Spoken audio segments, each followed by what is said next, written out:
आज मैं बात करना चाहता हूं, बहुत सारे लोग ये जानते हैं कि जब हम प्रभु में बढ़ते हैं तो कुछ रुकावटें आती हैं। अगर आपका ये सवाल है कि क्या ये मेरे साथ भी होता है, ओह बिल्कुल होता है। और आज मैं आपको बताना चाहता हूं कि ये क्यों होता है और हमें तब क्या करना चाहिए कि जब हम प्रभु में बढ़ें और रुकावटें आए। मैं सबसे पहले आपको मैं एक बात बताना चाहता हूं, शैतान उन लोगों से बिल्कुल नहीं डरता जो चर्च जाते हैं। अगर आपको लगता है कि आपने गलत सुना तो मैं आपको फिर से कहना चाहता हूं, शैतान उन लोगों से नहीं डरता जो हर रविवार और हफ्ते में कोई और दिन पे समय निकाल के चर्च जाते हैं, क्योंकि वो बहुत अच्छे से जानता है चर्च जाने वाला व्यक्ति उसे कुछ नहीं कर सकता। लेकिन सदैव याद रखिए, वो उन लोगों से परेशान होता है जो चर्च जाने के बाद जीसस को फॉलो करना सीखते हैं, क्योंकि अधिकतर लोगों के बारे में वो जानता है उन्होंने सिर्फ खुदा बदला है, पर उनका दिमाग वैसा ही है, उनके मन अब तक पुराने ही हैं।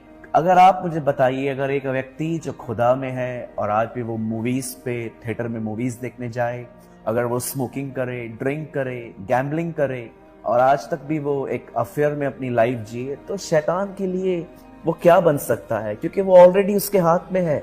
शैतान उनसे नहीं घबराता, उनसे नहीं डरता जो सारा दिन सेलफोन लेके बैठे हैं, पबजी खेल रहे हैं। शैतान उनसे डरता है जो चर्च के अंदर आके बड़े वचन को ध्यान पूर्वक सुनते हैं, समझते हैं और उस वचन को सुनने के बाद वो निर्णय लेते हैं कि वो वैसा ही जिएंगे जैसा उन्होंने सुना था। जब कोई व्यक्ति ये करना स्टार्ट करता है तब वो जान जाता है कि ये आदमी उसके लिए बड़ा खतरनाक है, क्योंकि ये गंभीर हुआ है। अब ये खुदा के साथ एक संबंध रखेगा और खुदा इसे अपनी अभिषेक से भरेगा और इसी अभिषेक के द्वारा ये बहुत सारे लोगों को बंधनों से छुड़ा लेगा।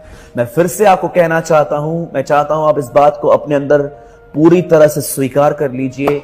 शैतान उनसे नहीं डरता जो कलीसिया में जाते हैं, शैतान उनसे नहीं डरता जो सिर्फ वचन को सुनने के लिए आते हैं, शैतान उनसे भी नहीं डरता जो बड़े सुर निकाल के गीत गाते हैं। ये सारी बातें अच्छी हैं, लेकिन ये इफेक्टिव नहीं है। इफेक्टिव तब होती है ये चीजें जब आप अपने लाइफ में एक डिसीजन लेते हो कि जो मैंने सुना है उसको मैं फॉलो करूंगा। वो निर्णय उसे घबरा देता है, डरा देता है। और अगर आप एक ऐसे व्यक्ति हैं जिसके साथ ऐसा होता है कि आप निर्णय लेते हैं और उसके बाद आप गंभीर बनते हैं, जब बढ़ने की कोशिश करते हैं रुकावटें आती हैं, ये आएंगी क्योंकि वो जानता है आप ही वो व्यक्ति हैं जो बहुतों को खुदा के पास ले आएंगे। जब आपके पास रुकावटें आए, जैसे कि अचानक आपके परिवार ने आपको चर्च जाने के लिए मना किया, अचानक आपको ऐसा ड्रीम आ गया कि आप डर गए, अचानक वो अफेयर जो आपने तोड़ दिया था वो आपके जीवन में वापस आ जाए, या आप देख रहे हो कि कोई आपका विरोध करे या आपके दोस्त आपको छोड़ दें। तरह तरह की प्रॉब्लम्स आती हैं जब हम प्रभु में बढ़ते हैं। ये पौलुस भी कहता है कि जो लोग मसीह में भक्ति के साथ जीवन बिताना चाहते हैं वे सताए जाएंगे। ये हुआ है। यीशु मसीह ने साफ कहा, धन्य हो तुम जब धार्मिकता के कारण, फॉर द राइट लिविंग, जब तुम सही जीवन जियोगे तुम सताए जाओगे। क्योंकि इस दुनिया के अंदर कोई नहीं चाहता कि कोई सुधरे, हर एक को बिगड़े हुए व्यक्ति पसंद हैं। अगर आप शराब पिएंगे, आप स्मोकिंग करेंगे, आप जुआ गैम्बलिंग करेंगे, तो सब आपको कहेंगे कि ये तो खानदानी व्यक्ति है, ये तो अपने खानदान का पेशा अपना रहा है। लेकिन अगर आप सुधरेंगे तो लोग आपको कहेंगे आपने धर्म परिवर्तन किया है, आपको पैसा मिला है जीसस को एक्सेप्ट करने का, वगैरह वगैरह। आपके ऊपर बहुत सारे एलिगेशंस लगते हैं चुप चुप के। लेकिन हम जानते हैं कि हमने क्या स्वीकार किया है। हमने धर्म नहीं, हमने अपने परमेश्वर को अपना जीवन दिया है जिसने हमें बदल दिया है, और इस बदलाव को लोग अलग अलग तरह से बुलाते हैं।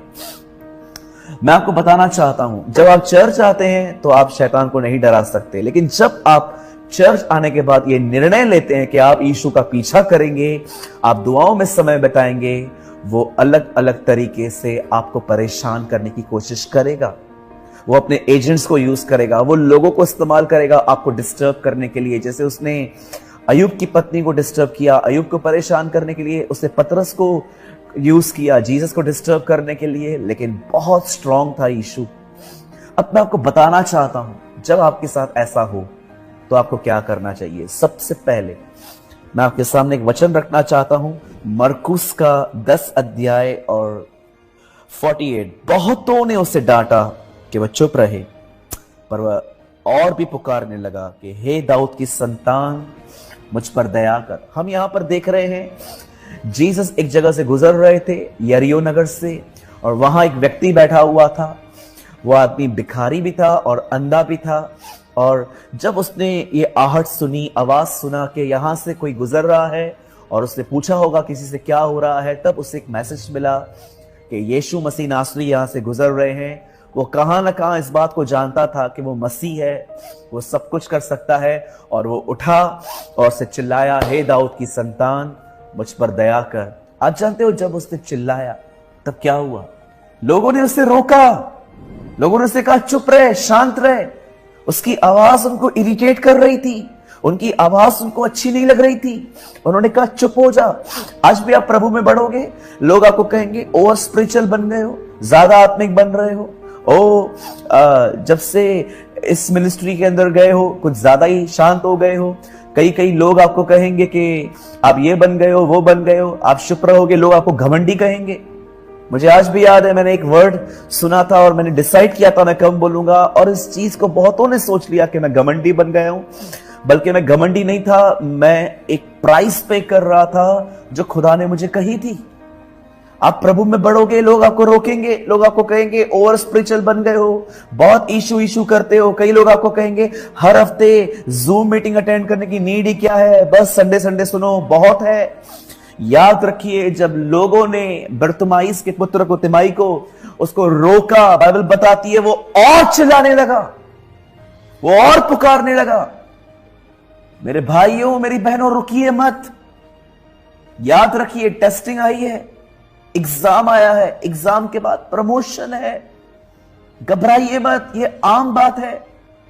आप शैतान के लिए विस्फोटक बन रहे हैं, इसीलिए वो घबरा गया है। इसलिए ड्रीम्स, लोग अलग अलग तरह से वो आपको डिस्टर्ब करने की कोशिश कर रहा है।